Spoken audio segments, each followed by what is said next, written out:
Salut à toi Nixonaute.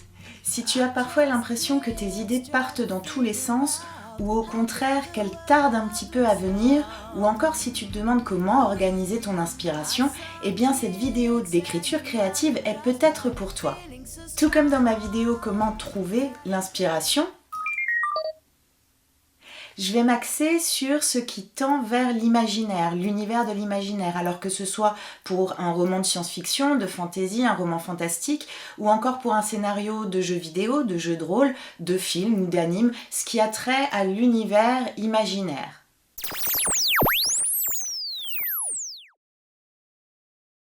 Quand on voyage dans le monde de l'imaginaire, il est parfois possible de se perdre.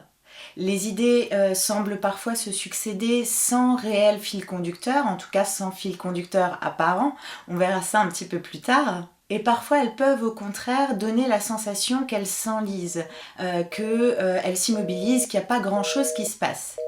Trouver ton idée de base, c'est ouvrir la porte à un univers entier. Il peut donc être intéressant d'avoir un plan pour te repérer. Tu peux alors imaginer que tu visites cet endroit, que tu voyages dans cet endroit et que au fur et à mesure de tes visites, tu apprends de mieux en mieux à le connaître, de plus en plus en détail. Alors tu me diras que en théorie c'est bien beau, mais qu'est-ce qu'il en est de la pratique ?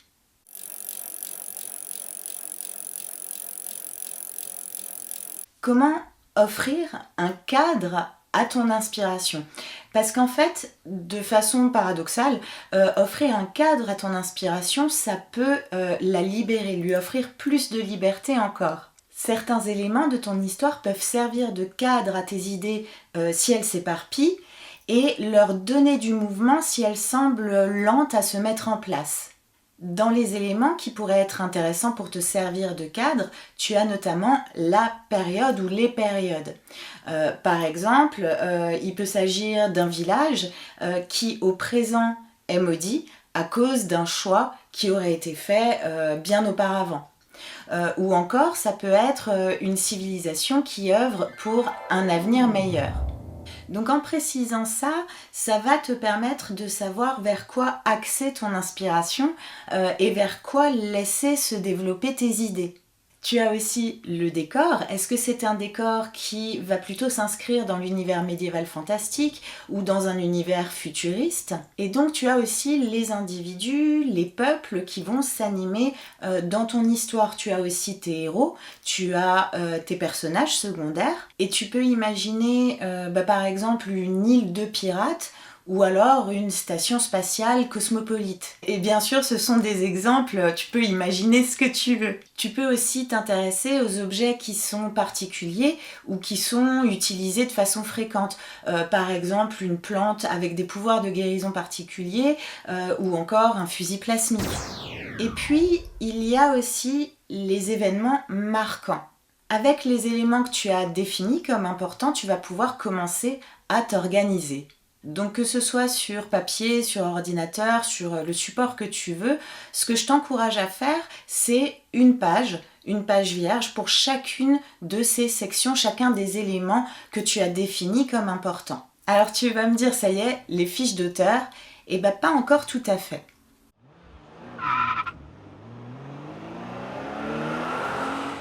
Comment diriger son inspiration ?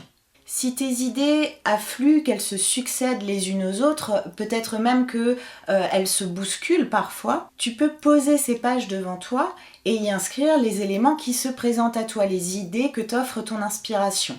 Dans un premier temps, je t'encourage à agir sans entrave, c'est-à-dire sans recherche de cohérence, simplement de laisser tes idées se poser sur le papier. En fait, il s'agit de faire un état des lieux, une espèce d'état de ta matière créative, de ce qui va te servir aussi de matériel de construction. Ça te permettra d'en prendre connaissance et de l'exploiter par la suite.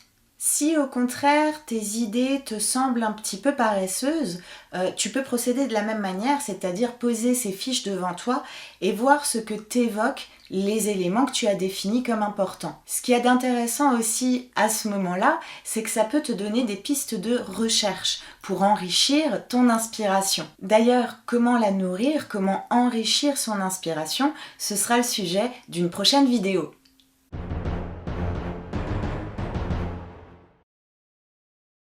Comment exploiter son inspiration? Une fois que tu auras rempli tes pages créatives, tu vas pouvoir utiliser les fiches d'auteur dont je parle dans ma vidéo « Comment créer un univers imaginaire ». Tu pourras alors exploiter les trésors de ton inspiration. Une fois que tu auras élaboré tes fiches d'écriture créative, tes fiches d'auteur, une fois qu'elles seront prêtes à être remplies, je t'encourage à relire tes notes avant de les utiliser, c'est-à-dire pour te remettre un petit peu les détails en tête, remettre aussi la mécanique en marche. Tu vas alors pouvoir reprendre tes idées une à une et les reporter sur tes fiches d'auteur, tes fiches d'écriture créative. Ces fiches vont ensuite te permettre de préciser, de donner un axe plus précis à ton inspiration et de pouvoir filer les idées de façon plus cohérente. Ça va t'apporter de la matière pour la construction de ton histoire, mais ça va aussi lui donner une base solide.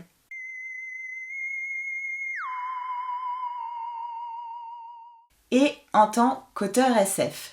Alors il est rare de ne connaître que le côté frénétique de l'inspiration ou de ne connaître que les moments où l'inspiration se montre plus paresseuse. Pour ma part, elle se succède souvent, mais j'ai appris le charme de ces deux phases et de ce qu'il y a au milieu d'ailleurs.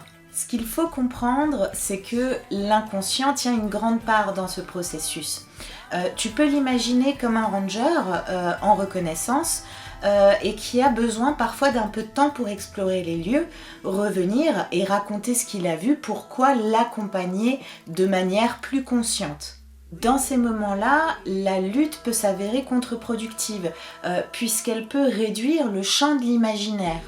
Ce qui peut passer alors comme un moment frustrant peut devenir un moment enrichissant si on l'analyse sous un autre angle, puisque c'est un moment qui peut te servir à enrichir ton inspiration.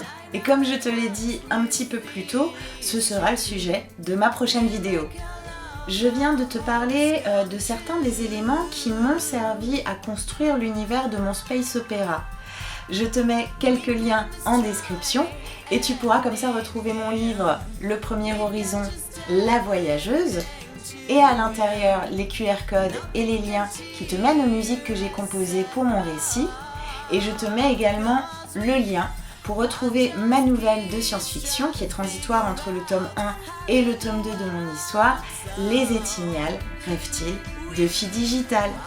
C'est la fin de cette vidéo, j'espère qu'elle t'aura apporté quelques pistes de réflexion pour libérer ton inspiration. Et si tu veux me soutenir, laisse un pouce bleu et abonne-toi.